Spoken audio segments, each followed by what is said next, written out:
समय, लोग, नियत, सोच और चेहरे बदलते हैं। दृष्टि भी बदलती है, पर घटनाएं नहीं बदलती। वो स्वयं को बार बार दोहराती हैं और वो एक ही समय में बाहर भी घटती हैं और भीतर भी। मैं संसार की उन सभी घटित घटनाओं का साक्षी हूं। मैं वो आंख हूं जो सब कुछ देखती है, अपलक, क्योंकि मैं आकाश हूं। मैं आपको महाभारत की फिर वही कहानी सुनाने आया हूं, जिसमें कहीं हम युधिष्ठिर की तरह हारे हुए खिलाड़ी हैं, तो कहीं शकुनी की तरह चौसर के चतुर, कहीं दुर्योधन की तरह बिगड़ैल कुमार हैं, तो कहीं भीम की तरह बेबस महाबली। ये बात और है कि जीवन के इस खेल में कोई जीतने के लिए बार बार हारता है। हैरानी की बात है ना, मैं भी हैरान हूं। लेकिन शकुनी का खेल भी कुछ ऐसा ही था कि वो बार बार हार रहा था।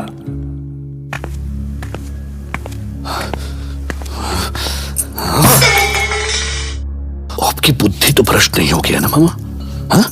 जब आपको खेलना नहीं आता तो चौसर के इस आयोजन की आवश्यकता क्या थी मामा? आपको क्या लगता है, क्या मैं अपने अपमान का बदला लेने का कोई और तरीका नहीं ढूंढ सकता था? क्यों मेरी नाक कटवा रहे हो मामा? लोमड़ी सा सोचो, बाघ सा नोचो भांजे। तुम बहुत कच्चे हो, इसीलिए मामा शुकनी से प्रश्न कर रहे हो। ये जीवन एक खेल है, संख्याओं का मेल है। सिर्फ खेल देखो भांजे, सिर्फ खेल देखो। देख तो रहा हूं मामा, देख तो रहा हूं। उन पांडवों के मुख पर मुस्कान देख रहा हूं, अपनी नाक कटते देख रहा हूं मामा। और कितना दिखाओगे, क्या दिखाओगे? मिट्टी डालो भांजे, अपने इस तुच्छ ज्ञान पर मिट्टी डालो। कुछ सच भविष्य के गर्भ में छुपे होते हैं, जिन्हें तुम्हारी ये साधारण आंखें हैं ना, नहीं देख सकती। इसलिए धीरज रखो भांजे। धीरज के कारण ही तो ये इतना कुछ देख लिया मामा, पर अब और नहीं देखा जाता ना। और नहीं, मेरा धीरज टूट रहा है मामा। मेरे ये पासे वो तूफान है जो पांडवों को उड़ा के ले जाएंगे भांजे। पांडवों की ये विजय तो बस उस तूफान से पहले की शांति है, शांति। तो इस बार क्या होगा? क्या वो हारे हुए सारे गांव, सारे हाथी और घोड़े हमें वापस मिल जाएंगे? तुम बस देखते रहो भांजे, और मेरी तरह लोमड़ी सा सोचो और बाघ सा नोचो। ये भरत वंश का दुर्भाग्य है विदुर। विनाश का आरंभ है ये द्यूत। मैं कभी इस द्यूत क्रीड़ा के पक्ष में था ही नहीं तात। परंतु इस द्यूत से भी बड़ा दुर्भाग्य है शस्त्र प्रदर्शन। मैं समझ नहीं पाता कि अतिथि के रूप में आए हुए इन पड़ोसी राजाओं को किसने आमंत्रित किया है। और कौन करेगा तात? मामा शकुनी के इशारे पर भांजे दुर्योधन ने आमंत्रित किया है। तो क्या इसे ज्ञात नहीं है कि आपसी क्रीड़ा में पड़ोसी राजाओं को आमंत्रित करना राज धर्म के विरुद्ध है? ये शकुनी की कूटनीति है तात।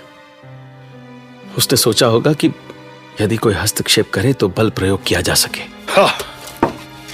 मैं जानता था कि विदुर ऐसा ही होगा। इस बार दाव पे क्या लगा रहे हो भांजे दुर्योधन? रत्न भंडार। मैं अपना रत्न भंडार दांव पे लगाता हूं मामा। तो मैं भी रत्न भंडार दाव पर लगाता हूं। ये रहा 5। ये मारा 5 नहीं 3। इस बार तुम बाजी हार गए महाराज युधिष्ठिर। रुको मामा शकुनी, बिना खेले आप अपनी जीत की घोषणा नहीं कर सकते। हाथ कंगन को आरसी किया, अभी देख लेते हैं। ये रहा 5। अब तो ठीक है ना धर्मराज, अब तो हम जीत गए ना, हैं? या अब भी कोई शंका बाकी है? तो ठीक है मामा, अब मैं अपना संपूर्ण स्वर्ण और आभूषण दांव पर लगाता हूं। और तुम बोलो मेरे प्यारे भांजे। अब भ्राता युधिष्ठिर की बराबरी तो मैं नहीं कर सकता, पर फिर भी मैं भी अपने स्वर्ण और आभूषण दांव पे लगाता हूं, क्योंकि खेल तो बराबरी का होना चाहिए। इसके लिए ये रहा 7। महाराज युधिष्ठिर, देखो देखो देखो, आ गया है 7। तुम्हारी फिर से होगी है मात। महारानी, महारानी द्रौपदी। क्या हुआ निहारिका? क्या मेरी आशंका सच हुई? हाँ, महाराज युधिष्ठिर ने तो 2 ही दावों में इंद्रप्रस्थ को दरिद्र बना दिया। बस, अब आगे कुछ मत कहो, मैं सुन नहीं पाऊंगी। पर महारानी, सच तो सच है, इसे स्वीकार तो करना होगा। ये सच तो मैंने उसी समय स्वीकार कर लिया था जब दुर्योधन का निमंत्रण आया था। तभी मुझे इसका आभास हो चुका था। सुनो, क्या अभी भी पांडव खेल रहे हैं? जी महारानी, ये खेल अब रुकने नहीं वाला है देवी।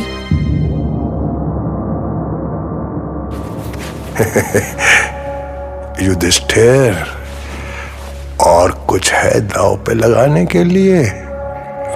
मैं अपनी सेना, दास दासियां, अन्न भंडार और इंद्रप्रस्थ दांव पर लगाता हूं। वाह वाह भैया युधिष्ठिर, वाह, ये हुई ना बात। तो मैं भी दांव पर लगाता हूं।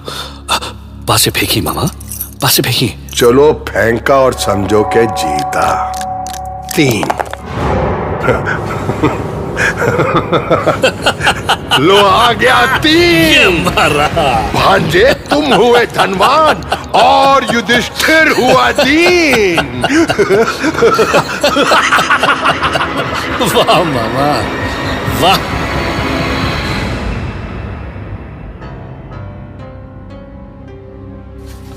ये पांडवों की नहीं, कुरुवंश की हार है विदुर।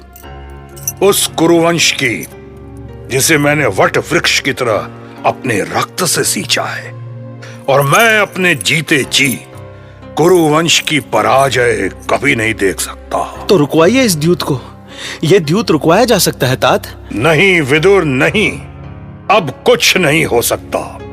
इस स्थिति में दुर्योधन और शकुनी को रोकने की कोशिश भी की गई तो ये सभागृह युद्ध का मैदान बन जाएगा। आप उन्हें यह द्यूत क्रीड़ा रोकने का आदेश तो दीजिए तात। संभव है हस्तिनापुर की प्रतिष्ठा बच जाए। क्या बचाने की कोशिश करूं विदुर? युधिष्ठिर अपनी सेना तक हार चुके हैं। अब तो बस स्वयं को दांव पे लगाना शेष है, और विवशता यह है कि शकुनी की चालों में फंसे युधिष्ठिर ऐसा करने से भी पीछे नहीं हटेंगे।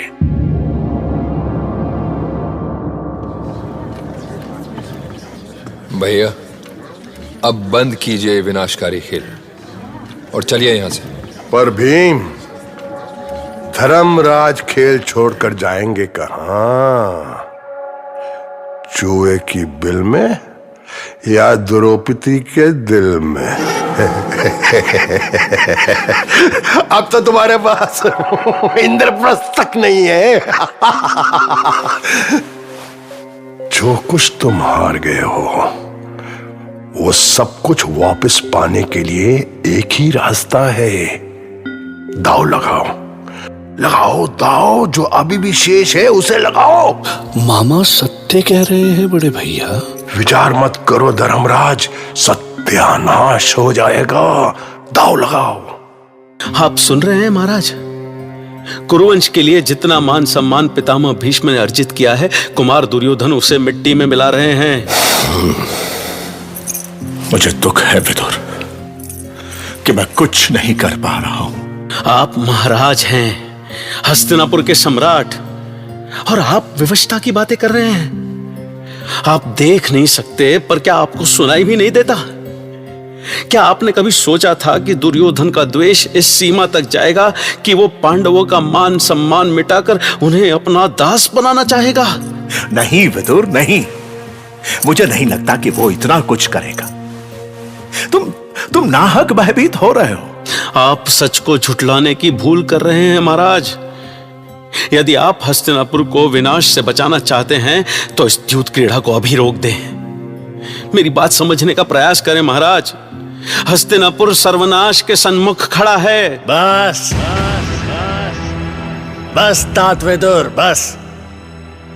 इस सभा को बाधित करने का प्रयास ना करें, अन्यथा ऐसा ना हो कि हस्तिनापुर के पहले सर्वनाश आपको देखना पड़े। विवेक से काम लो कुमार दुशासन।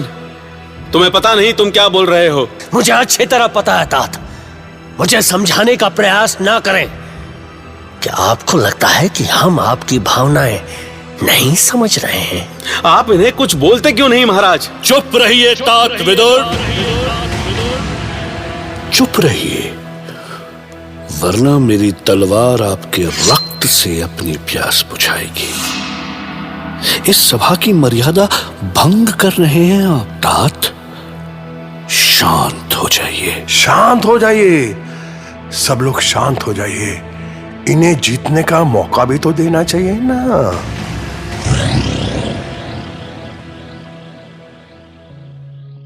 निहारिका, द्युत सभा में क्या हो रहा है?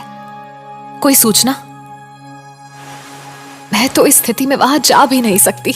वहां जो हो रहा है मुझ में उसे बताने का साहस नहीं है देवी। क्या हुआ? कोई अनहोनी तो नहीं हुई ना निहारिका? इससे अधिक अनहोनी और क्या होगी महारानी। महाराज युधिष्ठिर पूरा इंद्रप्रस्थ हार चुके हैं। क्या? ये क्या किया धर्मराज ने? मैं ये सब बंद करा कर रहूंगी। अब ठहरिए देवी, आप रजस्वला हैं। ऐसे में आप सभा में कैसे जा सकती हैं? काश आप ये सब सुनने के लिए हस्तिनापुर आती ही नहीं। मैं जानती थी यही होने वाला है। मैं जानती थी उस नीच दुर्योधन के षड्यंत्र को। मैं जानती थी। यदि खेल आगे बढ़ा तो अनर्थ हो जाएगा महाराज। अपने पुत्र की बातें सुनिए आपने। दुर्योधन में पांडवों से सीधे लड़ने का साहस नहीं है, इसलिए वो दुष्ट शकुनी के इशारे पर नाच रहा है। यदि आपने इस खेल को यहीं पर बंद नहीं करवाया तो कुरुवंश के साथ साथ सारे आर्यवर्त का भविष्य अंधकार में डूब जाएगा महाराज। तात विदुर जो कर रहे हैं पिताश्री, उसके लिए यदि मैं उन्हें काल के मुख में भी भेज दूं ना, तो मुझे दोष मत दीजिएगा। ऐसा ना कहो पुत्र।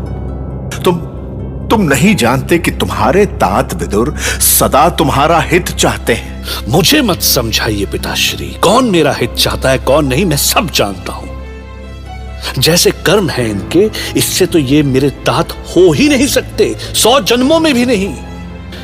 एक दासी पुत्र दुर्योधन का तात कभी हो नहीं सकता पिताश्री। तुम निरंकुश हो रहे हो पुत्र, भले बुरे की पहचान भूल रहे हो। विदुर जैसे ज्ञानी का परामर्श व्यर्थ नहीं है।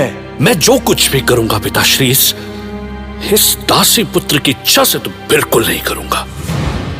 भले ही आप उसे निरंकुशता कहें, पर ईश्वर सदा मेरे साथ है और मैं सदा उसी के कहे पर चलता हूं। शांत हो जाइए, सब लोग शांत हो जाइए और मेरी एक बात ध्यान से सुन लें।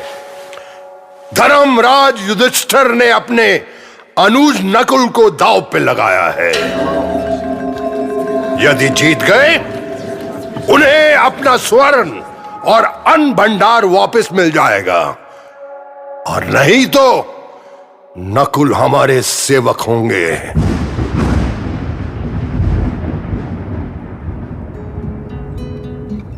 इस बार भी कुमार युधिष्ठिर की बाजी हाथ से निकल गई।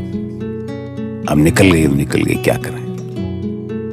उसके पास हताशा के अलावा कुछ नहीं बचा, सब हार गया। लेकिन आपको मालूम है हार का सबसे बड़ा कारण सही फैसले न ले पाना।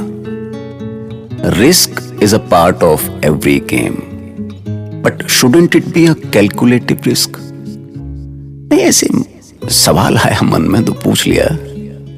एनीवेज, उधर कुटिल शकुनी दुर्योधन की बुद्धि और विवेक पर छा चुका था, और इधर पितामह भीष्म और महाराज धृतराष्ट्र कुछ नहीं कर सकते थे। कुछ नहीं मतलब नथिंग। सुनते रहिए महाभारत।